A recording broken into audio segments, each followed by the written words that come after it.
Hey, it's me, MLB. Here is Pool Chapter 86, and this one is titled Yin Gone. Little does he know that he's going to be on his own from tomorrow, you thought, keeping your face neutral. Hazashi saw that you didn't respond to Aizawa's comment and turned away. Well, good luck to you two today, he said with his back turned. And you, Aizawa said to him, then left. Hazashi turned back to you and noticed that you hadn't started grading papers on your desk like you usually would have. Is everything okay with you and Shota? He asked you. You shook your head. No, but it's okay. Everything's going to be just fine. You picked up the things that you would need for first class and left, leaving Hazashi in the staff room alone. Usually she would be working hard marking papers or making lesson plans, but she seems to have slacked off. What was that Nezu was talking with her about in the hall? Does it have something to do with that? The girls asked you to have lunch with them that day, and you accepted eagerly. You weren't going to pass up on spending one last lunchtime with them. As they chatted and giggled together, you took a moment to look at each of them and wonder where they would be in 10 years' time. I can see all these girls becoming great pro heroes. I hope they remember me fondly. You had to look away to hide a sudden tear, and quickly wiped it before looking back at them all and adding something to the conversation. Yaoyorozu, like always, was watching you and saw you hide a tear. I'll talk to her after school, she thought, sliding a piece of homemade cake across to you. Miss Lin, do please try some of my homemade cake. I'm sure you will find it delicious. You took some gratefully and ate it, commenting on how light it was. This is beautiful, Yaoyorozu, thank you, he said with a smile. The final bell rang that day, and you said goodbye to the students and wished them a safe trip home, giving them all a warm smile that Yaoyorozu couldn't help but feel was tinged with a little sadness.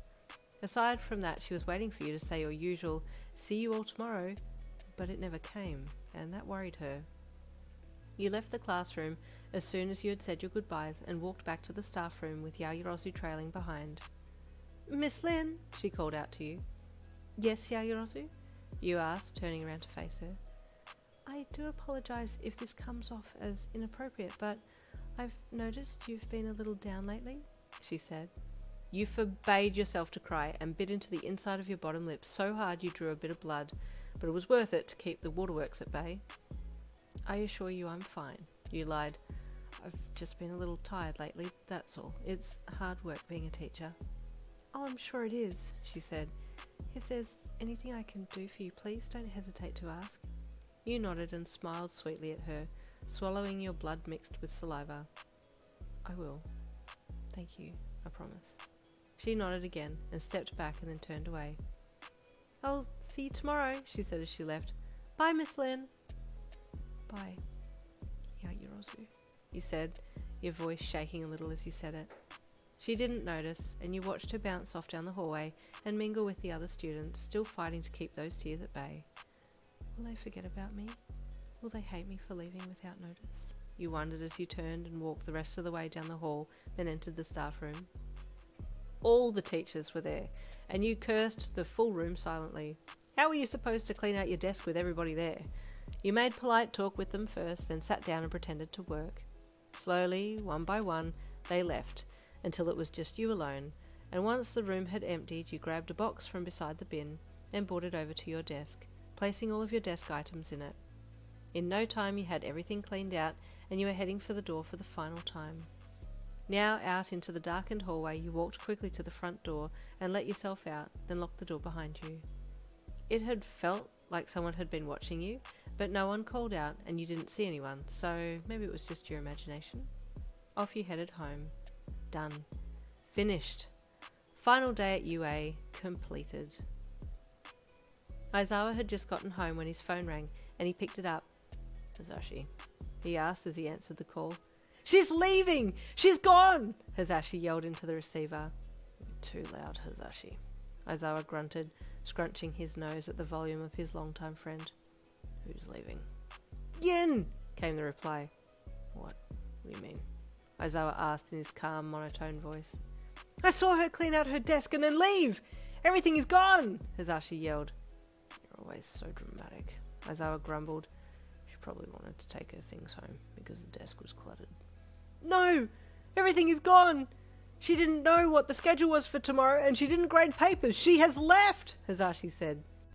Reading into this too much. She has a contract with UA. He replied, well, it must have been annulled because I also heard her talking about something to do with placement with Nezu. I'm telling you, she has gone. You need to go and talk to her. I'm not going to do that, Aizawa replied sternly. If this is one of your ploys. I'm being serious. You need to go to her house and talk to her. I'll see her tomorrow. Good night, Hazashi, Aizawa stated before hanging up. Hazashi tried to call Aizawa again. He tried to call you as well, but neither you nor Aizawa picked up again, leaving him to fret on his own. That night, you cried. You cried a lot.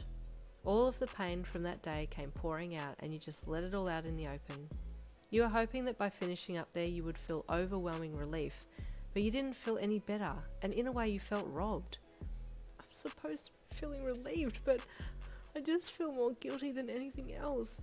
I feel like a parent who has just divorced and the kids, students, have been caught up in the mess that they shouldn't have been involved in the first place.